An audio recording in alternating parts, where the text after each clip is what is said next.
ตัวชั่วคราวนายศรีสุวรรณและเจ๋งดอกจิกโดยตีราคาประกันคนละ 600,000 บาทและห้ามออกนอกประเทศ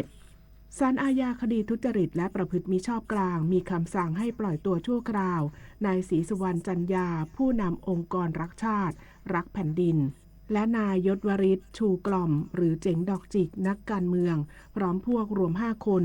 โดยตีราคาประกันคนละ 600,000 บาทพร้อมวางเงื่อนไขห้ามออกนอกประเทศยกเว้นได้รับการอนุญาตจากศาลทั้งนี้ศาลพิพากษาจำคุกเจ๋งดอกจิกเป็นเวลา6ปีส่วนนายศรีสุวรรณและพวกรวม4คนพิพากษาให้จำคุก4ปีในคดีเรียกรับเงินจำนวน 1,500,000 บาทจากนายณัฐกิจของทิพย์อธิบดีกรมการข้าวเพื่อแลกกับการไม่ร้องเรียนเรื่องทุจริตที่เกี่ยวข้องกับกรมการข้าวเมื่อปี 2567 ภายหลังศาลมีคำพิพากษาจำเลยได้ยื่นขอประกันตัวต่อศาลเพื่อต่อสู้คดีในชั้นอุทธรณ์ต่อไปกองทัพภาคที่ 2 เปิดเผยกัมพูชานำคณะผู้สังเกตการชั่วคราวลงพื้นที่ช่องอ่านม้าจังหวัดอุบลราชธานีโดยละเมิดข้อตกลงหยุดยิงสะท้อนถึงการขาดความจริงใจและบ่อนทำลายสันติภาพกองทัพภาคที่ 2 ชี้แจงผ่านทางเพจ Facebook กรณีที่พลตรีจันทร์โชเพกาผู้บัญชาการกองกำลังทหารประจำจังหวัดพระวิหารได้นำคณะผู้สังเกตการชั่วคราวหรือ IOT เข้ามาตรวจสอบพื้นที่บริเวณช่องอ่านม้าอำเภอน้ำยืนจังหวัดอุบลราชธานีเมื่อวันที่ 13 กันยายนที่ผ่านมาโดยแจ้งให้ฝ่ายไทยทราบล่วงหน้าเพียง1 ชั่วโมงเท่านั้นนอกจากนี้ฝ่ายกัมพูชาได้นำกำลังทหารกว่า50 นายพร้อมอาวุธปืนพกและอาวุธประจำกายประเภทปืนเล็กยาวเข้ามาในพื้นที่ซึ่งถือเป็นการละเมิดข้อตกลงหยุดยิงข้อที่4รวมทั้งหัวหน้าคณะผู้สังเกตการ IOT ของฝ่ายกัมพูชาครั้งนี้คือพลจัตวาดาโตะปาลาวันอัสรีบินชูคอผู้อำนวยการกองการฝึกอบรมกองทัพบกมาเลเซียที่ไม่ได้ดำรงตำแหน่งผู้ช่วยทูตทหารอาเซียนประจำกรุงพนมเปญการใช้บุคคลที่ไม่เป็นไปตามข้อตกลงซึ่งเป็นการละเมิดข้อ12ของข้อตกลงหยุดยิงจากพฤติการทั้งหมดนี้เป็นหลักฐานชัดเจนที่สะท้อนถึงการขาดความจริงใจของกองทัพกัมพูชาในการปฏิบัติตามข้อตกลงหยุดยิงตามที่ได้ร่วมลงนามไว้ทั้งในกรอบการประชุมคณะกรรมการชายแดนทั่วไปหรือ GPC และคณะกรรมการชายแดนส่วนภูมิภาคหรือ RPC ไม่เพียงเป็นการละเมิดหลักสันติวิธีแต่ยังเป็นอุปสรรคสำคัญต่อการสร้างสันติภาพที่ยั่งยืนในพื้นที่ชายแดนไทยกัมพูชาปริญญวิทย์เปี่ยมสมบูรณ์รายงานไทยร่วมเวทีสื่อโลกอธิบดีกรมประชาสัมพันธ์นำทีมประชุม1แถบ1เส้นทางและสื่อ10+3ประจำปี 2568 ที่คุนหมิงสาธารณรัฐประชาชนจีนนางสุฤทัยเลิศเกษมอธิบดีกรมประชาสัมพันธ์พร้อมด้วยคณะผู้แทนเข้าร่วมการประชุมความร่วมมือสื่อสารมวลชนว่าโดยข้อริเริ่ม1แถบ1เส้นทางและการประชุมความร่วมมือสื่อ10+3ครั้งที่11ซึ่งจัดขึ้นระหว่างวันที่16ถึง17กันยายน2568ณนครคุนหมิงมณฑลยูนานสาธารณรัฐประชาชนจีนโดยมีหนังสือพิมพ์ People Daily และนครคุนหมิงเป็นเจ้าภาพร่วมและมีผู้บริหารหน่วยสื่อชั้นนำจากประเทศรายทาง1แถบ1เส้นทางจาก87ประเทศและองค์การระหว่างประเทศรวมกว่า200คนในโอกาสนี้อธิบดีกรมประชาสัมพันธ์ได้ร่วมกล่าวเป็นเกียรติในเวทีผู้บริหารระดับสูงในหัวข้อการรับผิดชอบร่วมกันของสื่อในการแลกเปลี่ยนและเรียนรู้ท่ามกลางอารยธรรมที่หลากหลายพร้อมเน้นย้ำว่าบทบาทของสื่อไม่ได้มีเพียงการรายงานข้อเท็จจริงแต่ยังเป็นสะพานแห่งการสร้างความเข้าใจอันดีโกวิทแซ่ซอส่วนส่งเสริมการประชาสัมพันธ์เชิงพื้นที่สำนักงานประชาสัมพันธ์ที่5รายงานจบข่าวอรัญญาชมชื่นอ่านรับฟังข่าวครั้งต่อไปเวลา 15 นาฬิกาค่ะติดตามข่าวที่นำเสนอไปแล้วได้ที่ www.thainews.pre.go.th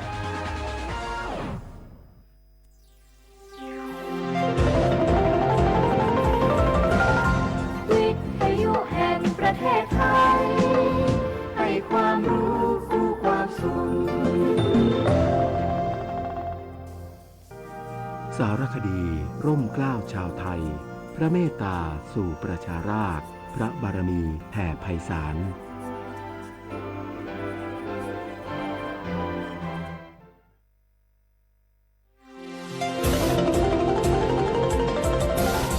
วิทยุแห่งประเทศไทย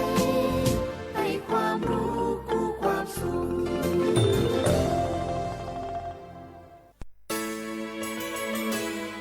ส สถานีวิทยุกระจายเสียงแห่งประเทศไทยจังหวัดเชียงใหม่ AM 1476 กิโลเฮิรตซ์สถานีวิทยุภาคภาษาชาติพันธุ์แห่งเดียวในประเทศไทยที่มีความทันสมัยเชื่อถือได้สร้างอัตลักษณ์กลุ่มชาติพันธุ์สู่สากล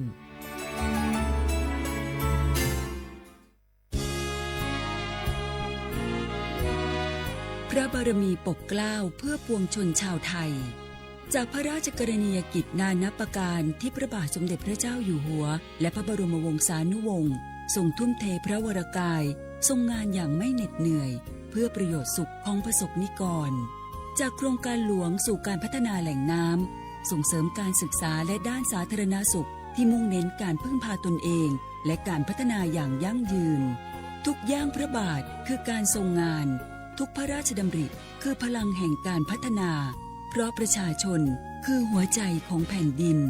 ร่วมเสริมสร้างความรักในสถาบันหลักของชาติโดยสำนักงานประชาสัมพันธ์ที่ 3 กรมประชาสัมพันธ์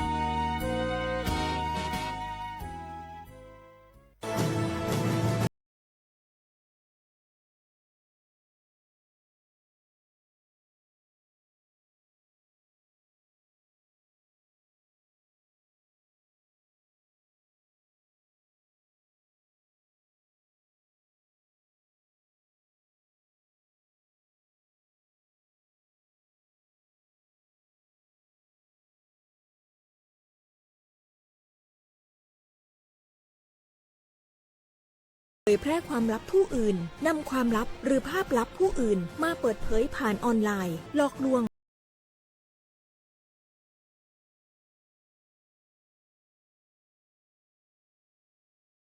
โลกออนไลน์เพื่อโจมตีกีดกันตั้งเพจแอนตี้โจมตีคนที่ตัวเองไม่ชอบเพื่อการโน้มน้าวให้คนอื่นรู้สึกรังเกียจคนที่ไม่ชอบไม่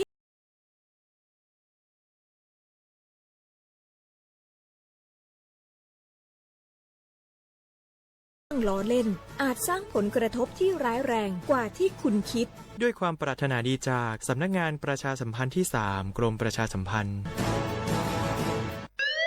คุณผู้ฟังคะทุกวันนี้มิจฉาชีพมาในรูปแบบใหม่ๆมากมายที่เราอาจคาดไม่ถึงผมเนี่ยก็เคยโดนมิจฉาชีพโทรมาบอกว่าเป็นเพื่อนสนิทแล้วขอยืมเงินโชคดีนะที่เพื่อนคนนั้นอยู่ด้วยกันกับผมเลยรอดหนูก็เพิ่งโดนโทรมาบอกว่าเป็นตำรวจบอกว่าหนูมีคดีเกี่ยวข้องกับยาเสพติดแล้วก็ต้องโอนเงินไปเพื่อเคลียร์คดีโชคดีที่ตั้งสติแล้วก็ตรวจสอบก่อนไม่อย่างนั้นเงินเก็บหนูคงหายหมดแน่ๆเลยหากมีคนอ้างว่าเป็นเจ้าหน้าที่หรือให้โอนเงินอย่ารีบเชื่อต้องตรวจสอบข้อมูลกับหน่วยงานโดยตรงห้ามโอนเงินหรือให้ข้อมูลส่วนตัวเด็ดขาดและอย่าลืมนะคะว่าถ้าหากพบข้อความหรือโทรศัพท์แปลกๆให้แจ้งเจ้าหน้าที่ที่สายด่วน191หรือ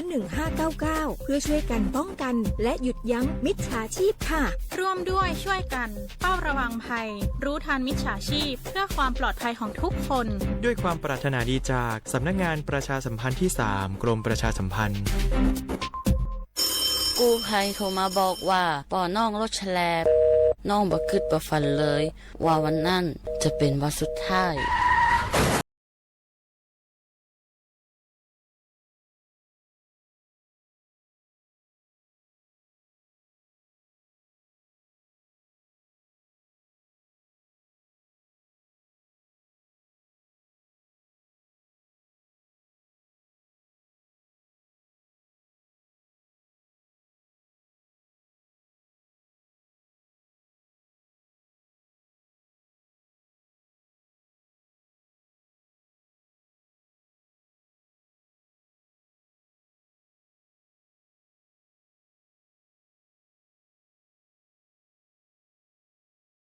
สำนักงานประชาสัมพันธ์ที่ 3 กรมประชาสัมพันธ์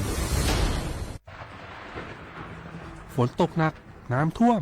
ภัยธรรมชาติที่เราหลีกเลี่ยงไม่ได้แต่เราสามารถเตรียมตัวให้พร้อมเพื่อความปลอดภัยของทุกคนในครอบครัวได้ก่อนน้ำมาเตรียมตัวให้พร้อมเก็บของสำคัญขึ้นที่สูงเช่นเอกสารสำคัญเงินสดและสิ่งของจำเป็นอื่นๆและถ้าหากบ้านอยู่ในพื้นที่เสี่ยงให้ติดตามข่าวสารจากทางราชการอย่างใกล้ชิดเตรียมไฟฉายแบตเตอรี่สำรองวิทยุสื่อสารและยาสามัญประจำบ้านไว้ให้พร้อมและอย่าลืมตรวจสอบเส้นทางอพยพที่ใกล้ที่สุดด้วยขณะเกิดน้ำท่วมอย่าเดินฝ่าน้ำที่ไหลแรงหลีกเลี่ยงการสัมผัสกระแสไฟฟ้า และหากต้องอพยพให้ปฏิบัติตามคำแนะนำของเจ้าหน้าที่อย่างเคร่งครัดเมื่อภัยผ่านพ้นตรวจสอบความเสียหายของบ้านและทำความสะอาดเพื่อป้องกันโรคที่มากับน้ำท่วมเตรียมตัวให้พร้อมก่อนภัยมาถึงเราจึงจะปลอดภัยด้วยความปรารถนาดีจากสำนักงานประชาสัมพันธ์ที่ 3 กรมประชาสัมพันธ์มันนักขนาดนั้นเลยกับพ่อล่ะพอลองพอละปะเจือหลังหลันแต่ปะดีมาอดมาโวยหน่อยเจ้ลองจามพลมานักเตะวันล่ะเนี่ยเฮาล่ะบ่หู้ตัวพงกะเจ้อย่าไปลืมเนอะวันจันทร์เปิ้นขึ้นไปตรวจสุขภาพงดเขางดน้ำหลัง2 ทุ่มเนอะโอ้เกือบลืมเหมือนกันนะกะดีเหมือนกันนะหูนี่รู้สึกปวดหลังปวดไหล่จะให้หมอเปิ้นจับเส้นสักกังว่าแต่ว่าแก้วมันจะไปก็ฮะน้องขี่มันไปล่ะปีที่แล้วอิดออดถ้าปีนี้บ่ไปจะด่าสกำเหรอเดี๋ยวเป็นนั่นเป็นนี่กินเข้ากับก่อยตรงเวลาคือหมอสั่งถ้าจะเจือพ่องแล้วกับวันนี้มันไปไหนนี่บ่เดียวนี่ปุ่นน่ะน้องมันไปห้องเจ้ามูไม่ยกของปุ่นน่ะตากันมาปุ่นล่ะไปลีกมูที่เพิ่นแข็งแรงจัดการคนเฮาคนเถิบอย่างเจ้นี่ลีกนี่มันหวาแล้วกันเด้กายพร้อมใจพร้อมเพื่อสุขภาพที่ดีปรารถนาดีจากสำนักงานประชาสัมพันธ์ที่ 3 กรมประชาสัมพันธ์ค่ะวิทยุแห่งประเทศไทยให้ความรู้กู้ความสุข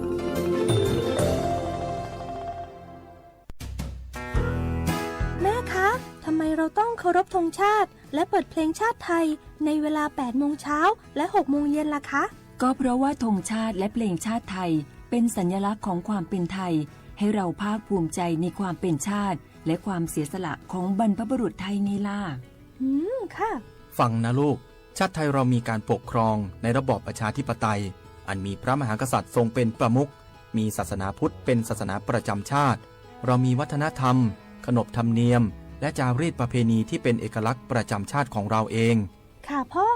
เพราะฉะนั้นนะลูกเราจงภูมิใจในความเป็นชาติและช่วยกันปกป้องรักษาชาติไทยเพื่อให้ลูกหลานเราได้อยู่อาศัยอย่างสงบสุขสืบไป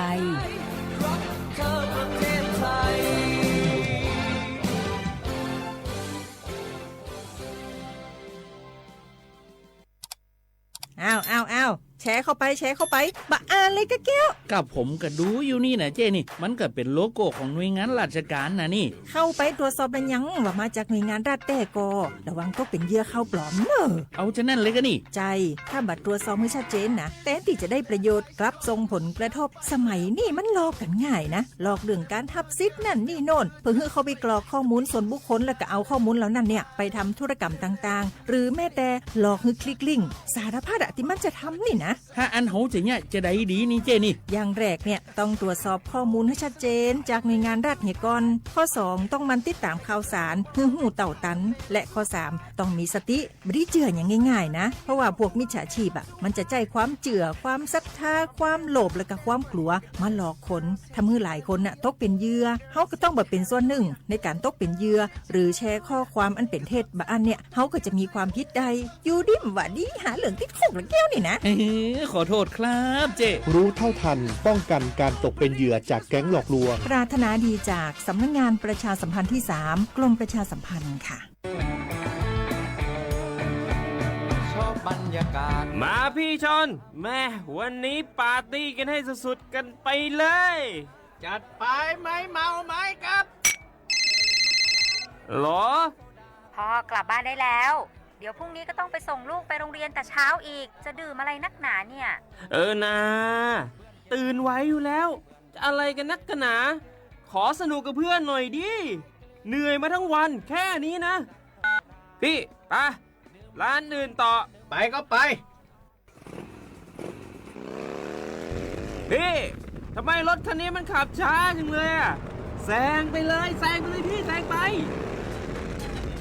ไฟแดงก็พาไปเลยพี่ตรงเนี้ยมันไม่มีกล้องไม่โดนจับชัวร์เอาวะไปก็ไปเฮ้ยพี่ระวังรถบนท้องถนนการตัดสินใจพลาดเพียงครั้งเดียวอาจไปถึงความสูญเสียอย่าให้ความสนุกเพียงชั่วครู่กลายเป็นความเศร้าชั่วชีวิตด้วยความปรารถนาดีจากสำนักงานประชาสัมพันธ์ที่ 3 กรมประชาสัมพันธ์อ้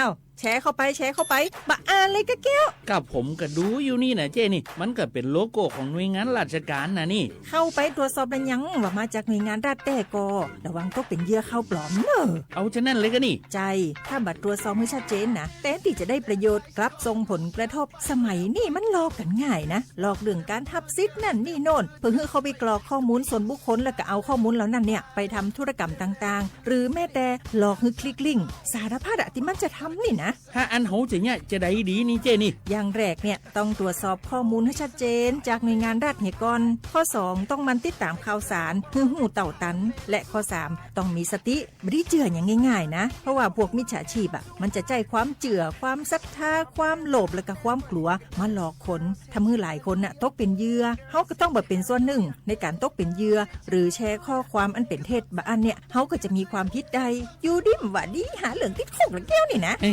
ขอโทษครับเจรู้เท่าทันป้องกันการตกเป็นเหยื่อจากแก๊งหลอกลวงปรารถนาดีจากสำนักงานประชาสัมพันธ์ที่3กรมประชาสัมพันธ์ค่ะ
เสียความบุแลข้อขว้างอมสาอาว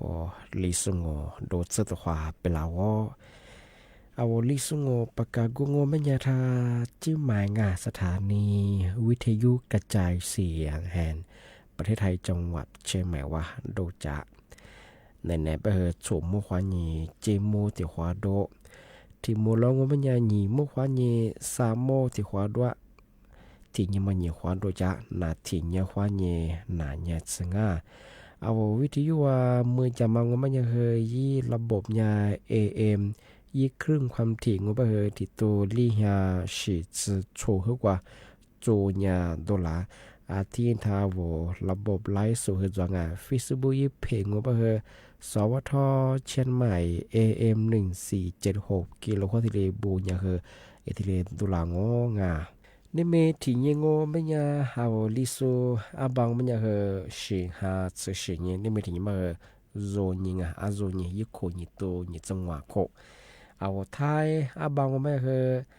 ก็หาเฮยิงนี่เมที่ยังมาคือนาที่ยิงวันจันทร์ที่8งานเดือนกันยายนพศบะคือ2568ที่คมางงาเอาเฉพาะท่าไลฟ์สวัสดีสูงที่ท่าเอาวิทยุนาจะสุดคือข้อความงา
小伙伴，我和那俩那次那面咱别和这当哎，咱别和这面，绕皮下个咱和这面多。个这面嘛，在小每年小伙伴，我那次别和那次票啊，俺们啥也问题也啥，这个说和别不生哎，可可实质上说是一个人，我里说人嘛，这些话里边啊，讲许讲哎，一点，你点嘛也。แกช่วยทูที่มันกันยากระชายอะไรบ้างกระชาย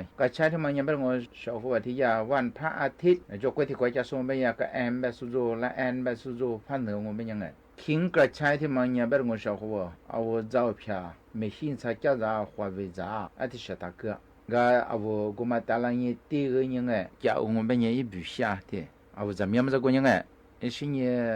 อีบุษยารสชาติกูมาขยันที่咱们哎，阿提嘎，就那次票嘛，这公办的小伙吧，唯一几个嘛带来了，阿天呢，阿我那户天没哇，拿抓，那不抓，现在我小伙吧，我不干我半年那他那出过些业和人别的我，阿个是比过，阿个嘛和的比些比样哎，现在他妈的小黑去是哪，现在还去哪，现在过什么啊？过就喜欢那吃热哇，地那吃，阿个嘛和。咋个当啊？说的办哎，说的要个菜他妈和的干小伙子，他妈那子哎，他们家小伙子和我李叔家可嘛咋吃？那是办我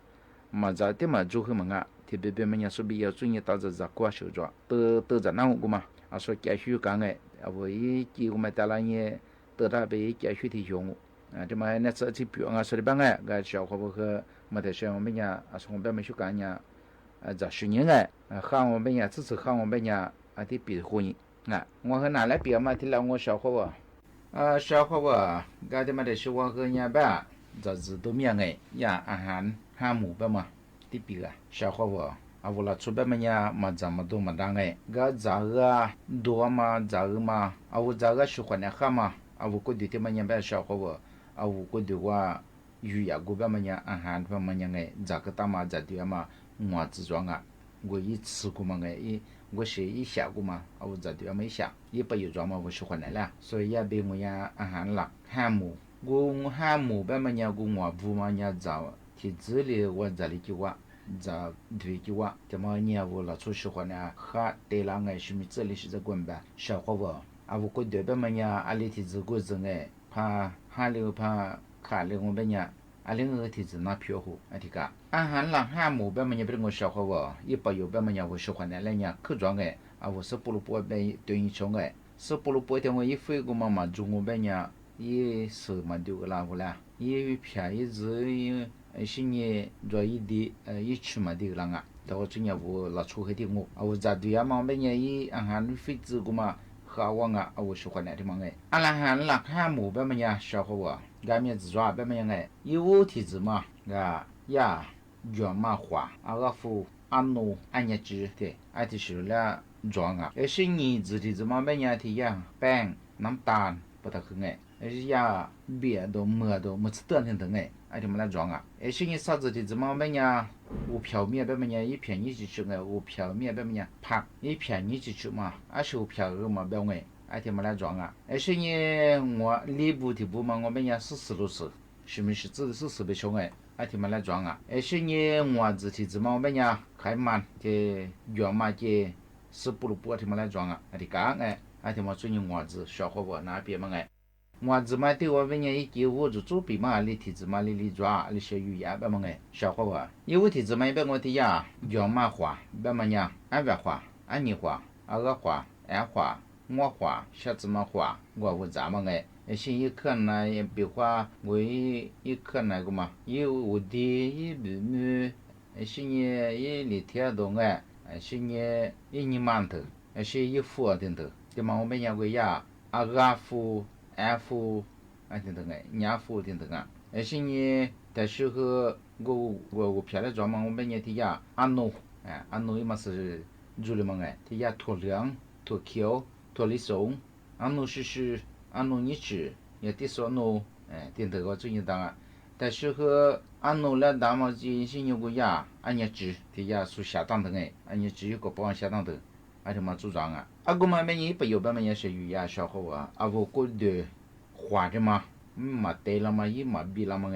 我们来年也保罗，我们来也喝了酒我们也做了酒我们也不，我们下都别穷也在我们也涨也是公头，每年不有办法电话每年我呀，他那个组装嘛，我每年我礼拜我没付付嘛都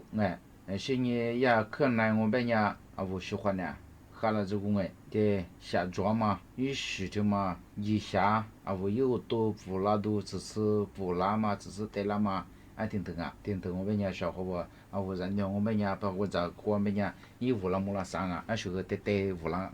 是你不提不嘛，每年的呀，目的上我们家下，没说下猪肚，的嘛我们家呀，咋弄咋去，现在后果说下大嘛จะคือไม่ตัวมันก็ไงชาวเขาว่าจะคือจะดูสิ่งนี้แป้งมันแป้งสัมปะหลังที่ตรงไหนซื้อจมูกไว้อีแป้งชาดมาอาหารที่อยากแป้งก็จุ่ยตัวเรามันยังเป็นคนที่มันคือยังที่อยากก๋วยเตี๋ยวจูเมซี่จูอะไรที่ตรงไหนขนมปังจูสิ่งมือซื้อเตอร์ตรงไหนซื้อจมูกที่ตรงที่มันไม่อยากก๋วยเตี๋ยวไว้ชาจูดูพลังงานไปช่วงไหนพลังงานแบบไม่อยากก๋วยเตี๋ยวไว้ที่มาจ้องมันเป็นยังเรา出国嘛下装啊，是有个一块的单啊，他们个下主动哎，是呢，อาหารหมู่ที่3แบบนี้ซาบุที่ผมมองว่าแบบนี้ที่มันยังแบบเอาบุก็ดูว่ามีรู้ยังไงเอาก็เสียยี่กว่าดูไปช่องไงเอาบุก็ดูว่ายี่กว่าสูที่ถือมองว่าแบบนี้กูเพียงยี่สิแล้วดามาชิมิจูเพียผักบุ้งผักกาดผักคะน้าตำลึงผัดตำลึงที่หนึ่งไงสิ่งกูอยากฟัดทองแบบนี้ฟิส我推还都是真的，他妈我们一不有做到，我们要喜欢的两个对了嘛，啊我下对了嘛哎，啊我喜欢一批花的嘛，面试顶头两啊，次两，次的话两对了啊，他妈人一时照顾我也哈浪啊，一时他妈面浪啊，然后这年拿出一喜欢的他妈面浪哈我们人两个花两啊。啊，我老出关于自己和来的对当哎，啊什么啊，我听头讲，么我还来不穷哎，我老出的别呀，木来一整啊嘛，啊说的嘛早呗啊，我还来别呀，对牛们也是绿当啊，哎他妈的，哎天亮哦，哎他妈的，啊说呀，木ที่3哎，木ที่4แบบมันยังเป็นคน小伙我，啊我过的我也挂嘛么呀，对嘛个人别的呀，40的嘛么呀，马拉哥，แบบมันยังมัน不是，新年干嘛是？马瓦斯、木木斯、马嘎斯、塔塔斯，什么是别想哎？说的边头边么地面别挂，也不有边面。而且嘛边呀，我喜欢拿来的辅助啊，也是拿来搞的，也是提子我边呀我下我喜欢那的嘛，我觉得的嘛两啊西浪啊，也是呢我面是皮花顶头和对啦两浪啊，他们和呀目的是么哎？目的5我目的嘛我边呀小伙我目的嘛我边呀。这么也别啊，我估计，个提呀一次没错个一次我最近做了嘛，200次2次，而且呢个是不如不票面的，啊他妈吃哎做下得了嘛，啊面子装哎，那么土啊，那么啊，你吃对，啊弄吃东哎，而且嘛不吃的，一不有别么些小伙伴真正我们家我下主动啊，พลังงานที่มา我估计ว่ากูดูเรือลามาอาทิตย์ถึงมาจไม่ยาวกูดูว่าเรือมาจไม่ยัดจิตด่างไงชาวเขาบอกเราชุบไว้มาซื้อมาไม่ยาตัวยันซื้อเดี๋ยวกู下มาจูอาทิตย์ถึงมาจมาไม่ยาย่างอ่ะอาทิตย์กูยาวกูดูว่าเรือมีตามมาไม่ยาทิ้งถึงกูจุ่มพิลังอ่ะอาทิตย์กูจุ่มทิ้งถึงกูจุ่มไม่ยาว下แต่วันนี้ไปช่วงไงอาทิตย์กูจุ่มชาวเขาบอกไม่ทราบว่าเราชุบไม่ยาอาหารที่งอหมูไม่ยาไงจากกูว่าไม่ยาไง阿里体质他看了些，阿里根本和听你你怎么别和你生意别人的话你怎么去玩哎？阿里体质嘛，等我这里别么样，嘛阿里只咋个体质啊？咱也是不当哎，阿姑嘛我们也我过度我说呢，我你帮他嘛做别呀，阿我和那片那是皮老火哎，俺他妈不得别我小伙我อาหารหลัก5หมู่别么样哎？俺听你嘛我们也另外第二我怎么去哎？叫我小伙我。老出比话，俺也知别么个听你的歌我都没快喝嘛行哎，现在嘛话别么个听你伢提子，别你我在给，阿个付别么个提，对嘛另一个3块伢我怎么进来提我估计伢，如果人家给出毛病伢，阿弟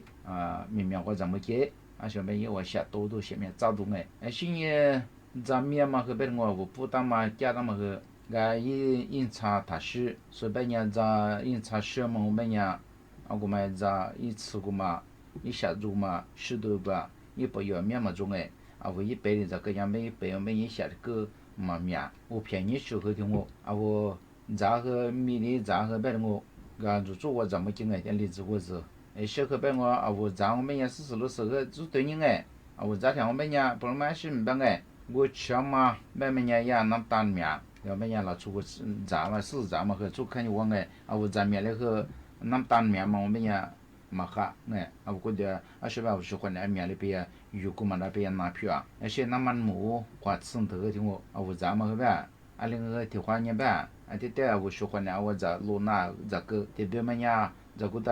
鱼骨的鱼呀个鱼骨嘛，当哎，这个我们呀，我们和那我哎，俺他妈别人小伙我拿来比个别个么哎，俺小伙我这是都面这个对话比个，对话没人拿起来跟那拿。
嘛呀哩我。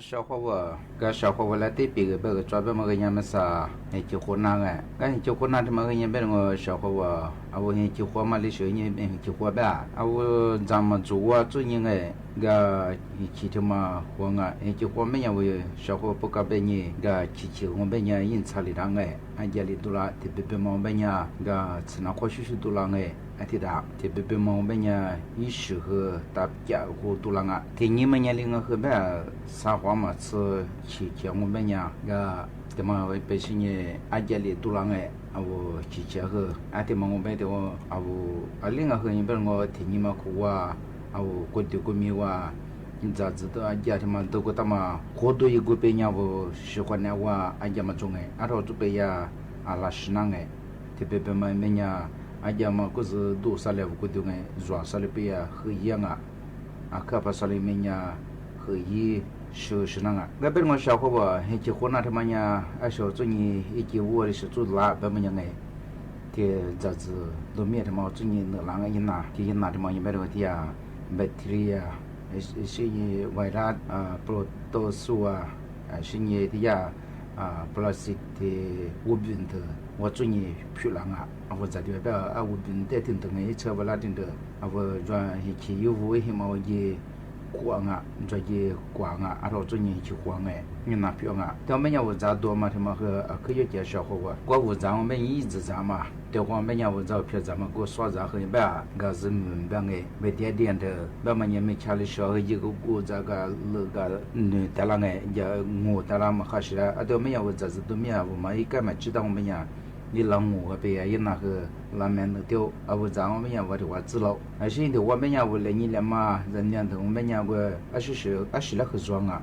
如果别我来你来嘛我，那别的怎么我们是丢嘛么？那我来你来嘛来是的那个那里个这边个我咱如咱们家我咱俩照片啦的话那丢，而且我最近特别长哎，我人家的我们家人家的那些呀，来你来嘛去来你来嘛没抢哎。 而且嘛和这边啊，哎那怎么哎？电话没人吃饭我吃饭吃你们的了，这件事嘛还是个托了，而且我不一日上的我对嘛么哎，啊我吃饭后我做你咋这样啊？而且嘛和这边消化我，然后那结婚那天嘛嘛个做别么样的也别么样哎，啊明明别么样结婚么样别人我可么做么样，那去哪？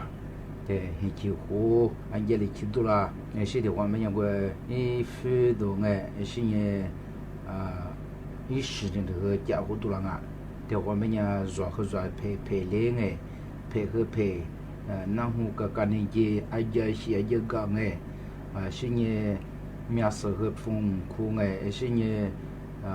你嘛和切啊得讲啊，啊可啥嘞？人别人我。 黑夜嘛的时候没有个别人收拾那个小伙娃，啊他妈不多没人我下边么呀，咖喱下边么呀，我那么当个来边么个，底下 ORS 啊他妈装备他妈家是了对个人没个多，么啊这是呢咋跑啦，下家个咋，人家说了出那两个，啊体验我们也下地做了呢，地子啦，但是别我小伙娃，啊我咋子都没有和人家一直他咋，个咱们过后别我前面的家长个咱们过嘛和人家说让我们也一个就。 组织来拍来米来吃肉个么哎，啊我马上是那样啊，啊我在平时在我们呀，啊是个做在我们做吃个哎，来你来嘛来拍的么哇，在边话做吃，啊第一个我们呀，个拿他们喝着多么能啦，个他们个别我小伙我拿来比个么哎。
แห่งประเทศไทยและเครือข่ายทั่วประเทศเสนอข่าวต้นชั่วโมง